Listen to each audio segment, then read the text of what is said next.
Flambée des prix, explosion des dettes publiques, guerre en Ukraine, augmentation des taux, pénurie en tout genre et récession. Et puis maintenant, risque d'explosion de la zone euro. Bref, la situation est assez catastrophique. Et pour en parler, eh bien, j'ai avec moi Marc Toiti. Marc Toiti, bonjour. Bonjour François-Xavier, bonjour à toutes et à tous, ravi de vous retrouver. Moi aussi. Donc Marc Toiti, pour ceux qui ne vous connaissent pas, eh ben, vous êtes économiste, vous êtes président du cabinet ACDFI, et puis vous avez écrit un livre qui paraît tout maintenant, tout récemment, qui est Reset 2. Et ce livre, il est vraiment au sujet de ce qui se passe actuellement, de ce qui va se passer, de la façon dont on peut s'en sortir. Et c'est pour ça que je vous ai demandé de venir en interview aujourd'hui. Avec Donc plaisir. déjà, Marc Toiti, comment est-ce qu'on a pu en arriver là?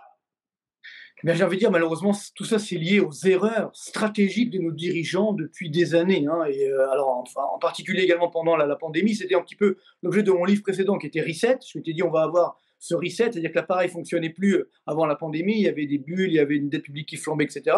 On va appuyer sur Reset, puis on va redémarrer peut-être sur des bassines. Et en fait, c'est pire.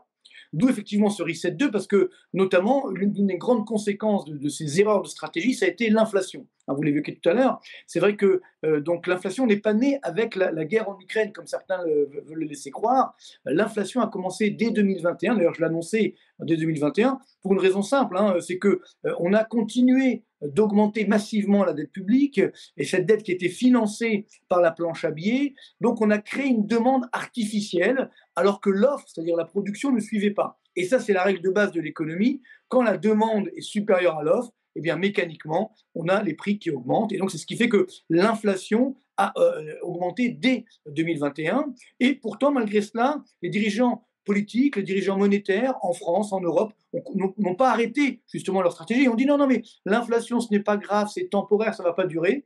Grave erreur stratégique, grave déni de réalité. Ensuite arrive bien sûr la guerre en Ukraine. Et là aussi, eh bien, on a fait une erreur stratégique qui ne date pas évidemment de cette guerre.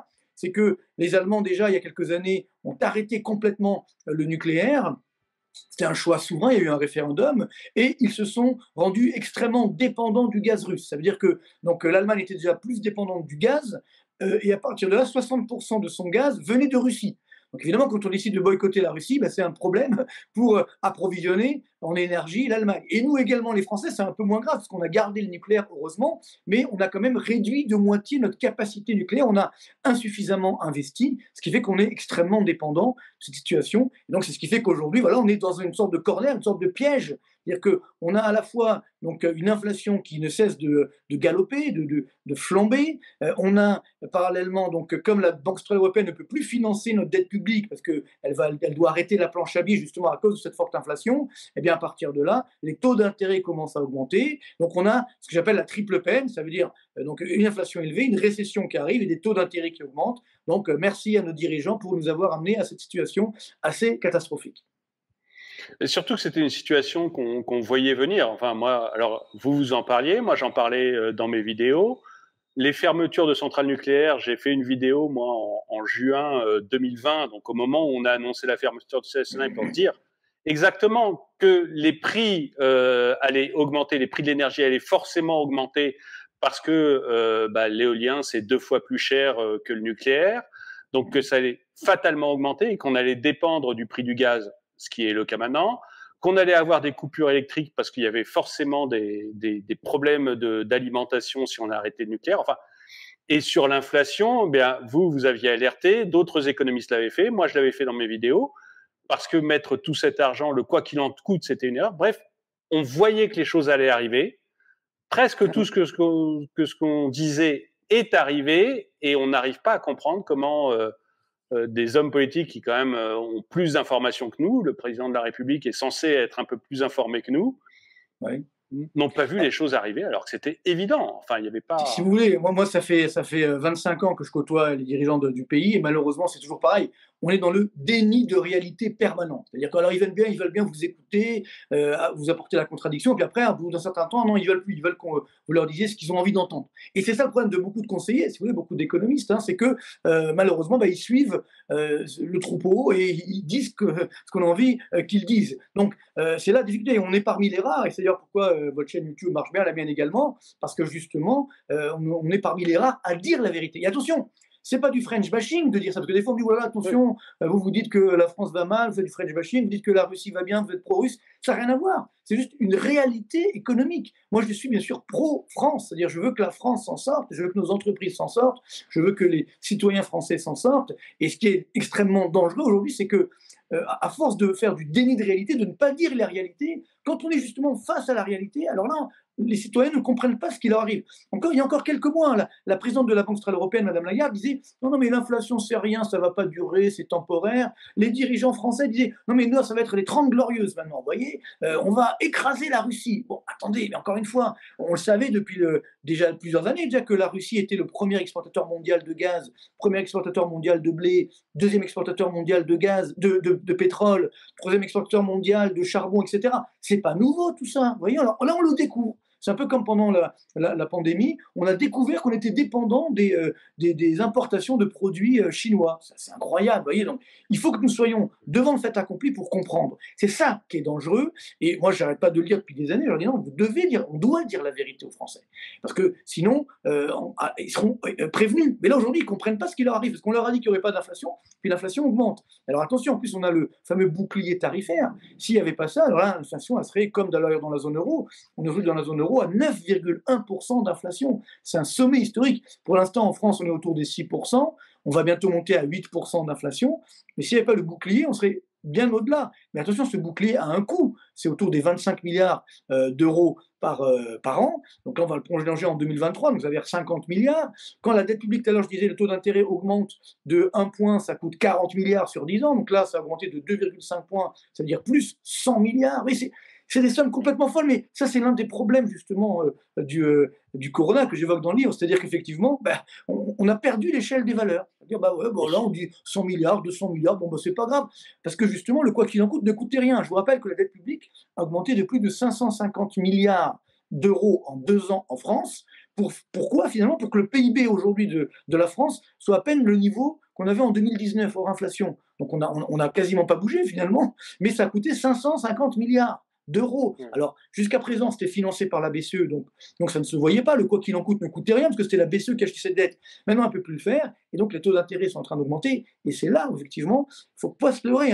Tout cet argent c'est pas de l'argent magique, il va falloir le rembourser, le payer. Et qui va payer? Malheureusement, c'est encore nous, c'est-à-dire effectivement les entreprises, les citoyens, les contribuables. Donc voilà, tout le problème est là, c'est qu'on a un manque de vista, un manque de vision économique. C'est ça, ce qui m'effraie, au-delà du déni de réalité, c'est le manque de vision. Vous voyez, c'est-à-dire on doit donner aux Français aujourd'hui une vision. Vous voyez, voilà, là on a un problème effectivement donc énergétique. C'est sûr que malheureusement, ça commence en Allemagne, ça va arriver en France. On va avoir des coupures. Il faut prévenir effectivement les entreprises, les Français.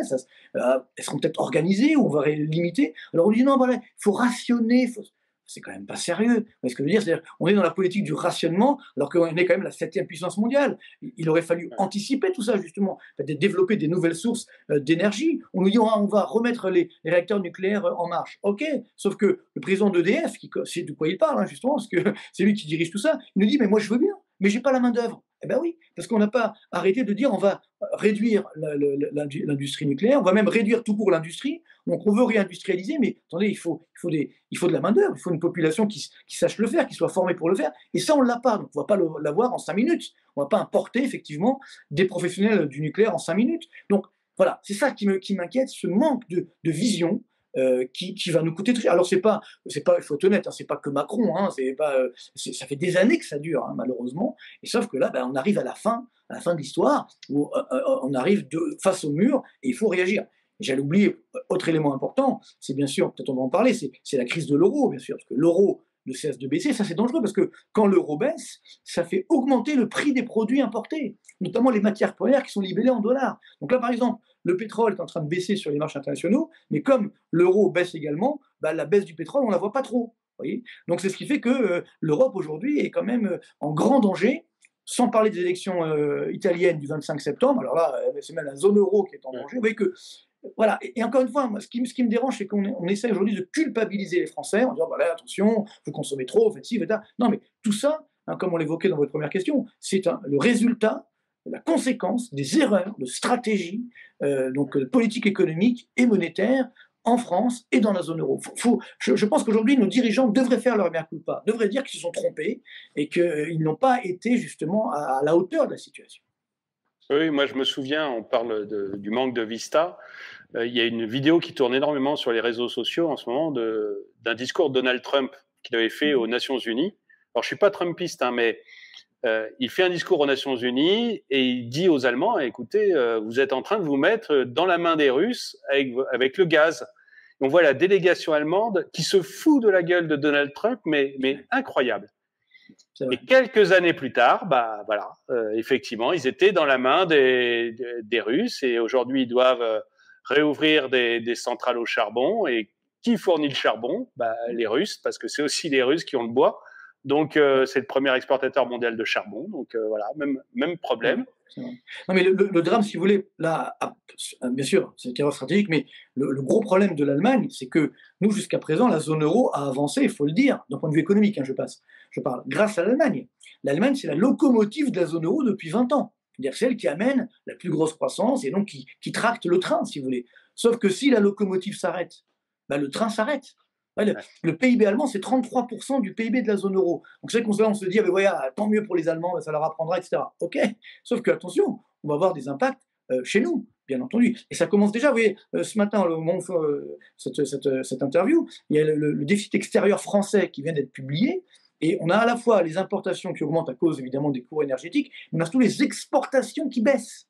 Et ça, effectivement, c'est très dangereux. Et donc, comme le premier partenaire, justement, c'est l'Allemagne, eh bien évidemment, si l'Allemagne s'arrête, on va tous évidemment en pâtir. Puis après, il y a un autre problème, c'est que tant que les Allemands, ça allait bien chez eux, bon bah ils étaient prêts à sauver la Grèce, ils étaient prêts à aider un peu tout le monde, etc., la planche à billets et autres. Sauf que maintenant qu'ils n'ont plus les moyens, effectivement, ben là, ils vont taper du poing sur la table. Il n'y a qu'à lire aujourd'hui la presse allemande, qui est extrêmement violente à notre égard, si vous voulez, et à notre égard des Français notamment. Alors je ne parle pas des Italiens et des Grecs, etc. Donc ça, c'est très dangereux parce que dire que la zone euro, qui normalement est un jeu coopératif, est en train de devenir un jeu non coopératif. Et ça, c'est très dangereux. Oui, et même en interne, ils sont en train de s'écharper, les Allemands, sur les problèmes énergétiques qu'ils ont, et ils vont peut-être se réconcilier entre eux sur notre dos à nous. Donc c'est le risque, effectivement, c'est le risque. C'est vraiment un gros problème.